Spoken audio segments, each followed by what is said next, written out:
तीन लोक नौ खंड में गुरु से बड़ा न कोई, करता करे न कर सके, गुरु करें सो होय। बोलिए श्री सद्गुरुदेव की जय। आप सभी श्रोता बंधुओं को हार्दिक प्रणाम। जैसा कि रामायण के अनुसार चर्चा चल रही है, जिसमें 9 एपिसोड हो चुका है और यह 10वां एपिसोड है। तो आत्मज्ञान की चर्चा इस समय चल रही है। 8वें और 9वें में आत्मज्ञान चल रहा, 10वां भी आत्मज्ञान का ही है। और 8वें में अभी तक जो चर्चा हुई वो है कि सुनहु तात ये कथ कहानी, समझत बने न जाए बखानी। फिर 9वें में चर्चा हुई कि जो है ईश्वर अंश जीव अविनाशी, चेतन अमल सहज सुख राशि।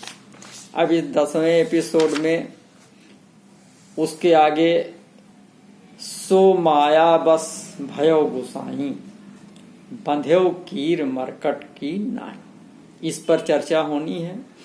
और ये जो व्याख्या हो रही है ये मानस पीयूष के अनुसार व्याख्या हो रही है। मानस पीयूष में जो व्याख्या दी है उसी को आप लोगों के समझ प्रस्तुत कर रहे हैं। बहुत ही गूढ़ विषय है, समझने का विषय है, आत्मज्ञान की बात हो रही है, तो बहुत ही ध्यान पूर्वक समझने का प्रयास करें। जितना ही ध्यान लगाएंगे, समझेंगे, उतना ही आनंद आएगा। तो आइए आगे बढ़ते हैं। सो माया बस भयो गुसाई, बंध्यो कीर मरकट की नाई। मतलब कि वो जीव माया बस हो गया और तोते और बंदर की तरह स्वयं ही बन गया। सो माया बस यानी सो का मतलब क्या हुआ, अर्थात जो ईश्वर का अंश है। सो का कहने का पर ईश्वर का अंश। ईश्वर का अंश क्या बतलाया, उसका जो है विशेषता अविनाशी, चेतन, अमल और सहज सुख राशि है, वही जीव। अब माया बस भयो, ये महातत्व से लेकर पंच ज्ञानेन्द्रिय, पंच कर्मेंद्रिय, मन और 5 इंद्रियों के विषय, इन 16 विशेषों तक का अवस्था वाली है। सत, रज और तम 3 गुणों का साम्यावस्था का नाम प्रकृति है। यथा सत्व रजस्त तम साम साम्यावस्था प्रकृति इति सांख्य सूत्र में बताया गया। सत्व, रज और तम ये 3 गुण प्रकृति के स्वरूप अनुबंधी स्वभाव विशेष हैं। एकमात्र प्रकाश आदि कार्यों के द्वारा इनका निरूपण किया जा सकता है। प्रकृति की कारण अवस्था में तो ये अप्रकट रहते हैं और प्रकृति के विकार भूत महातत्व आदि में प्रकट हो जाते हैं। अर्थात इसी के गुण विषम होकर महातत्व आदि रूप में प्रकट होते हैं।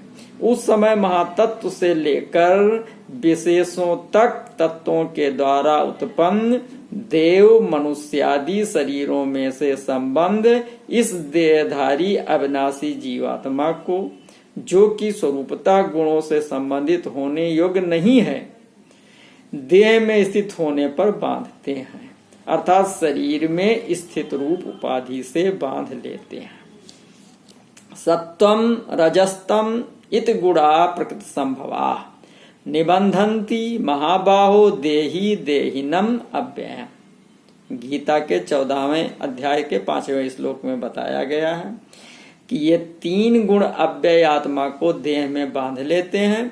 फिर आगे के जो है बताया गया कि तत्व सत्वम निर्मलात्व प्रकाश कम नामयम, सुख संगेन बध्नात ज्ञान संगेन चानग, रजो रागात्मकम विद्धि तृष्णा संगम समुद्रमम, तन्न बध्नात कौन्तेय कर्म संगेन देहिनम, तमस्त्वज्ञानजम विद्धि मोहनम सर्वदेहीनाम, प्रमाद आलस्य निद्राभि अस्तन्य बंधाति भारत। सत्गुण निर्मल होने के कारण प्रकाशक है, प्रकाश और सुख के आवरण का अभाव ही निर्मलता है। अतः निर्मलत्व प्रकाश कम का प्राय यह है कि प्रकाश और सुख के उत्पन्न करने का एकांतिक स्वभाव होने के कारण सत्य गुण प्रकाश और सुख का कारण है। वस्तु के यथार्थ स्वरूप ज्ञान का नाम प्रकाश है तथा सत्य गुण अनामय है अर्थात निरोगता का कारण है। ये सत्व नामक गुण जीव को सुख की आसक्ति और ज्ञान की आसक्ति से बांधता है। देखिए 3 गुण कैसे बांध रहे हैं। अब प्राय ये कि सुख और ज्ञान में पुरुष की आसक्ति उत्पन्न कर देता है। ज्ञान और सुख में आसक्ति उत्पन्न हो जाने पर मनुष्य उन दोनों के लौकिक और वैदिक साधनों में प्रवृत्त होता है। फिर उन कर्मों का फल भोगने के साधन रूपा योनियों में जन्म लेता है। सारांश ये है कि सत्वगुण ज्ञान और सुख उत्पन्न करने वाला और फिर उन दोनों में आसक्ति उत्पन्न करने वाला भी है। अब रजोगुण पे आते हैं। तो रजोगुण क्या है कि स्त्री पुरुष की पारस्परिक स्पृहा है, तृष्णा शब्दाद विषयों की स्पृहा है और संग पुत्र मित्र आदि संबंधियों में संबंध विषयक स्पृहा का कारण है। तो ये कर्मों में स्पृहा उत्पन्न करके जीव को बांधता है, क्योंकि जीव कर्म में स्पृहा करके जिन क्रियाओं का आरंभ करता है वे पुण्य पाप रूप होती हैं। पुण्य होगी पाप होगी, दोनों में से कोई होगा। तो इसलिए वे अपने फल भोग की साधन रूपा योनियों में जन्म देने वाली होती हैं। यानी पाप और पुण्य दोनों बंधन के कारण होते हैं। अब आइए तमोगुण में देखते हैं। तो तमोगुण इसको अज्ञान कहा गया है। ये विपरीत ज्ञान, मोह भी कहा जाता है इसको। इसका कारण है प्रमाद। ये अकर्तव्य कर्म में प्रवृत्त करने वाली असावधानी है, प्रमाद है। आलस्य और निद्रा द्वारा जीव को बांधता है। ये तमोगुण के कारण होता है। तो इन तीनों जो है सत्वम सुखे संजयत रजा कर्मण भारत ज्ञानम वृत्ते तू तमा प्रमादे संजत यत्युत। तो गोस्वामी जी ने अब आगे माया की व्याख्या की है। क्या बताया माया में? आगे बता चुका हूं। मैं और मोर तोरते माया और जय बस कीन्हे जीव निकाया। एक दुष्ट अतिशय दुख रूपा और जा बस जीव पराभव कूपा। तो इन दोनों में जीव का माया के बस का होना भी कहा है। इससे सूचित हुआ कि मैं मोर तू तेरा, मैं ही जीव बन गया, इसी में बन गया। अविद्या माया के वश जीव भव में पड़ा है। अब आगे बताया कि सो माया बस भयो गुसाई। तो गुसाई की जो बात हो रही है तो गुसाई मतलब स्वामी गोसाई, स्वाम गोसाई सरिस गोसाई, सो गोसाई विद गत जय छेकी सो तो इस प्रकार ये दशा को प्राप्त हो गया। यथा निष्काज राज विहाय नृपयु स्वप्न कारागृह पचु। ईश्वर ने तो केवल जगत को उत्पन्न किया, वो उसका भोक्ता नहीं है। भोक्ता तो जीव है, इसलिए जीव को प्रभु कहा। भोग की कल्पना जीव की है, उसी ने जगत से लेकर मोक्ष तक संसार की कल्पना की है।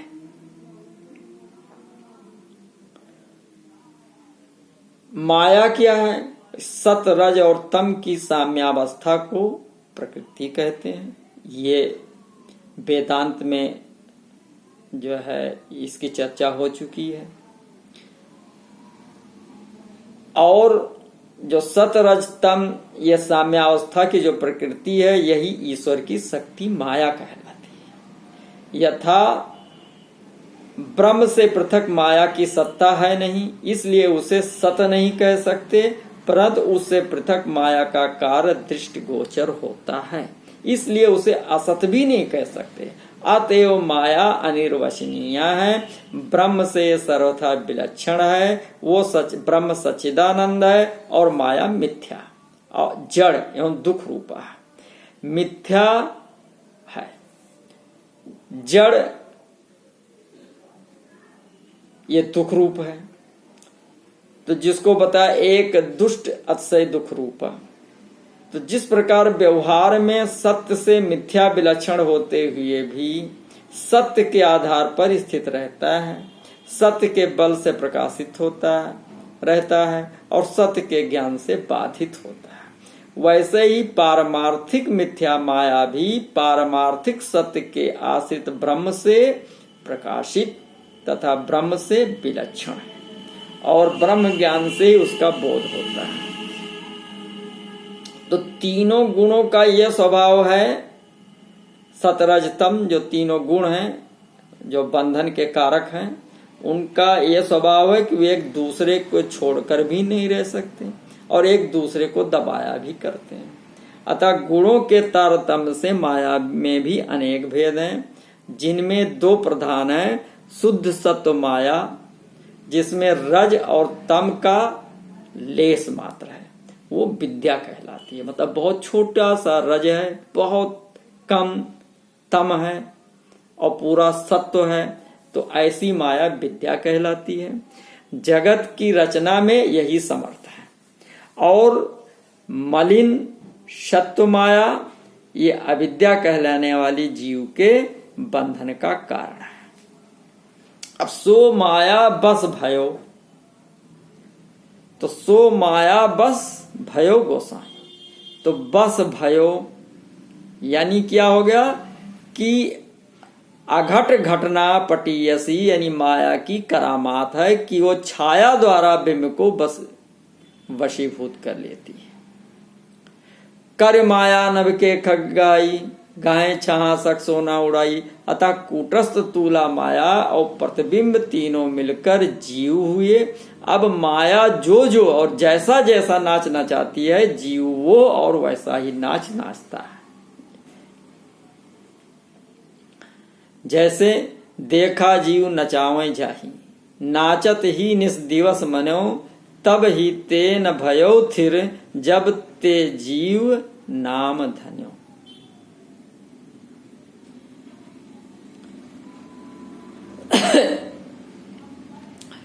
तो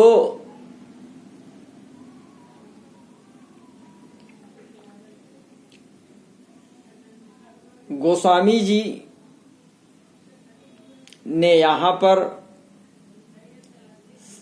सत्ता त्रयात्मक सिद्धांतों को स्पष्ट किया है। सिद्धांतों को उल्टे भ्रमात्मक कहते हुए अब आपने इन्हें छोड़ने के लिए कहा।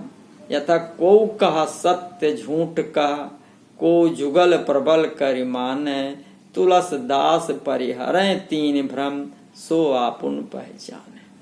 तो इस उक्ति से स्पष्ट होती है कि सांख्य अद्वैत और द्वैताद्वैत आज सिद्धांतों से गोस्वामी जी का सिद्धांत निराला है।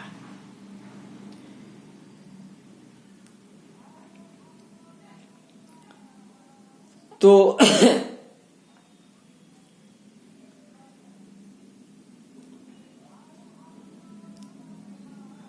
आगे बताया कि सो माया बस भयो गुसाई और बंध्यो कीर मरकट की नाई।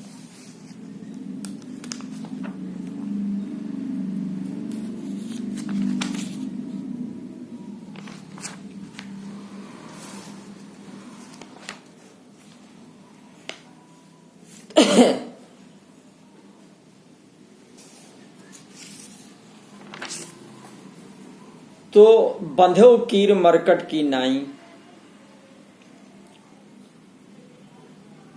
माया जड़ है, सो माया बस भयो गुसाई। तो माया जड़ है, जैसे जासु सतता से जड़ माया, और जीव क्या है? चेतन है।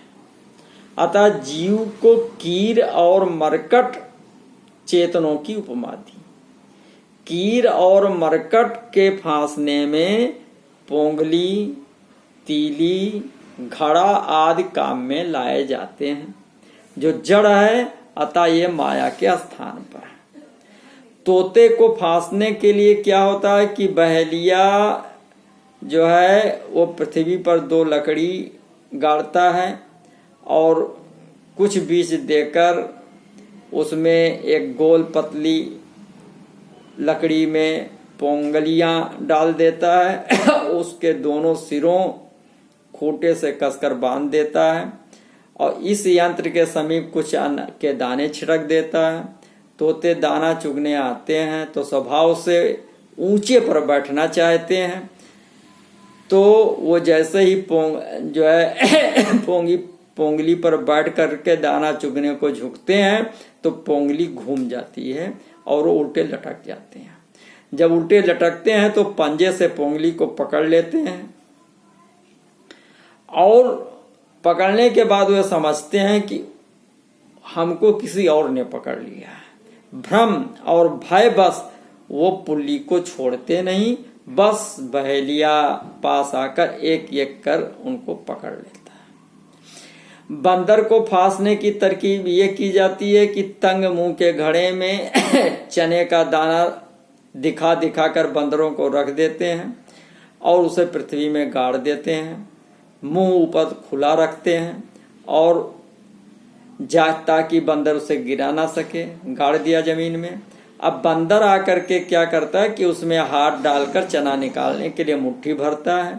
अब मुट्ठी भरने से उसका हाथ फूल जाता है और तंग मोहरे से, घड़े के तंग मोहरे से वो मुट्ठी नहीं निकाल पाता है, तो वो समझता है कि किसी ने उसे पकड़ लिया। यद्यपि दाने के लोभ से एवं भ्रम से वो स्वयं बंधा है, ना मुट्ठी छोड़ता है ना छूटता है।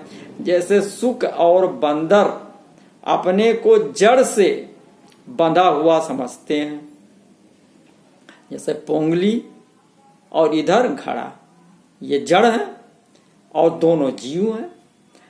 तो जड़ से बंधा हुआ जैसे समझता है, वैसे ही जीव समझता है कि जड़ माया ने मुझे बांध लिया। वस्तुतः जीव स्वयं जड़ को ग्रहण किए हुए है और भ्रम से उसका पकड़ना समझता है। सुत, वित्त, नार आदि सांसारिक समस्त विषय अन्न के दाने हैं और जिनके भोग के लोभ से जीव संसार बंधन में पड़ता है। संसार के विषयों में ममत्व बंधन का कारण है। तो सहज सुख राशि होकर प्रश्न होता है यहाँ पे कि चेतन अमल सहज सुख राशि, तो सहज सुख राशि होकर विषयानंद में क्यों पड़ा? इसका उत्तर ये कि जीव का ये स्वभाव ही है। यथा हरस विषाद ज्ञान अज्ञाना जीव धर्म अहमित अभिमाना। जीवत्वश भूल कर मोहवश हो गया। यहाँ 2 बातें, एक तो बस होना यानी दूसरे बंधना, बस भयो से यानी मन से और बंध्यो से तन का बंधना जाना। तो कीरवत मरकटवत बंधना जानने के 2 विशेषण दिए। तो लकड़ी पुल्ली आदि क्या है? ये शुभ कर्म, शुभ और अशुभ कर्म 2 दंड खूंटे हैं। जैसे तोता जब पकड़ते हैं, अभी बताया, तो ये शुभ और अशुभ कर्म ये 2 खूंटे हैं। प्रवृत्ति वर्तक चित्तवृत्ति मध्य का दंड है। विषय वासना पुल्ली है। माइक सुख अन्न है। तिसड़ा क्षुधा प्रवृत्ति की कचाई पुल्ली का घूमना। भगवत की ओर से चित होना। सुख का उलटा झूलना है और पिजड़े में पड़ना, भाव में पड़ना है। तो इसी प्रकार जीव मरकट है, गृह कुल्हिया है, परिवार चना है और संसार खेत है, जहाँ ये कुल्हिया यानी घड़ा घड़ी है। स्नेह है, वासना मुट्ठी है। काल नट व किसान जो भी हैं वो मोह श्रृंखला से बांधकर अनेकों नाच नचाता है। नाचत नट मरकट की नाई। तो वहां सुआ पुंगली पर अन्न की आशा से बैठता है, पुंगली के घूम जाने से वो उल्टा टंगा है। इसी प्रकार गर्भ में जीव उल्टा टंगा हुआ रहता है। अन्न और भी निकट हो गया, आधे अंगुल का बीच चोंच और दाने हैं, पर वो एक दाना भी नहीं ले पाता। उसकी चित्तवृत्ति अन्नमय हो रही है, पर ना तो दूर है, पर ना तो पा ही सके। वैसे ही जीव की चित्तवृत्ति तृष्णा की प्रबलता से सुत वित दार में आसक्त है।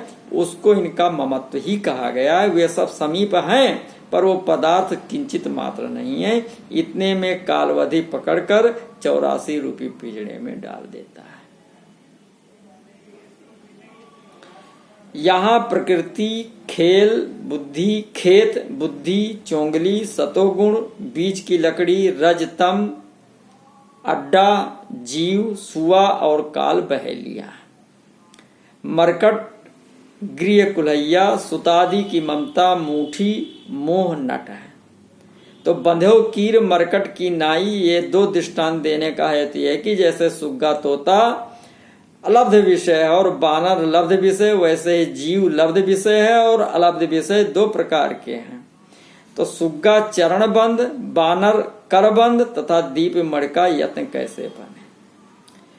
सुख मरकट जब तक जीव निज प्रभु के समीप था तब तक शुद्ध था। जब उसमें तन मन और विषय का संचार हुआ तब मानो सुख हुआ, और जब नभचारी हुआ अर्थात विषय में उसकी प्रवृत्ति हुई तब से उसका मन भ्रमकूप में पड़ गया।